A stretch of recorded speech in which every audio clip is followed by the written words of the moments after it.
ঈদুল আজহা উপলক্ষে যারা চিন্তা ভাবনা করতেছেন ইয়ামাহা এক্সিটেস ভার্সন 2 বাইকটা পারচেজ করবেন, ইয়ামাহা তাদের জন্য একটা সুখবর নিয়ে আসছে। ঈদ উপলক্ষে এই বাইকটার মধ্যে রয়েছে অনেক বড় একটা ক্যাশব্যাক অফার। পেয়ে যাচ্ছেন 4,000 টাকা ক্যাশব্যাক। আমার সামনে যে স্পেশাল কালারটা দেখতে পাচ্ছেন, ব্ল্যাক এবং white colour combination plus red কালারও রয়েছে। সো এটার প্রাইস হচ্ছে 1 লক্ষ। সো এটা সো এটার প্রাইস হচ্ছে 2,41,500 টাকা। আর পেছনে যে রেগুলার ব্লু কালারটা দেখতে পাচ্ছেন, এটার প্রাইস হচ্ছে দুই ল- দুই লক্ষ এটার প্রাইস হচ্ছে 2,39,000 টাকা। আর দুটো ভেরিয়েশনের মধ্যেই, আর এগুলোর মধ্যে রয়েছে 4,000 টাকা ক্যাশব্যাক অফার। এই বাইকটা পার্চেস করলে পেয়ে যাচ্ছেন 4,000 টাকা ক্যাশব্যাক। এটা পার্চেস করলে পেয়ে যাচ্ছেন 4,000 টাকা ক্যাশব্যাক অফার।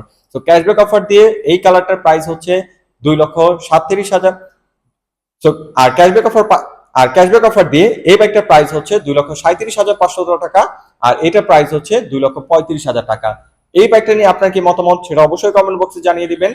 আমি আরাফাত কবির স্বরূপ আজকে আর আর আর ঈদুল আজহা উপলক্ষে আপনি কোন বাইকটা পারচেস করবেন সেটাও জানাবেন। আমি আরাফাত কবির স্বরূপ আজকের মতো এখানে বিদায় নিচ্ছি। দেখা হবে বঙ্গ বাইকার ফেসবুক পেজে নতুন একটা বাইকের আপডেট নিয়ে। সে পর্যন্তই সবাই ভালো থাকুন, সুস্থ থাকুন। আসসালামু আলাইকুম।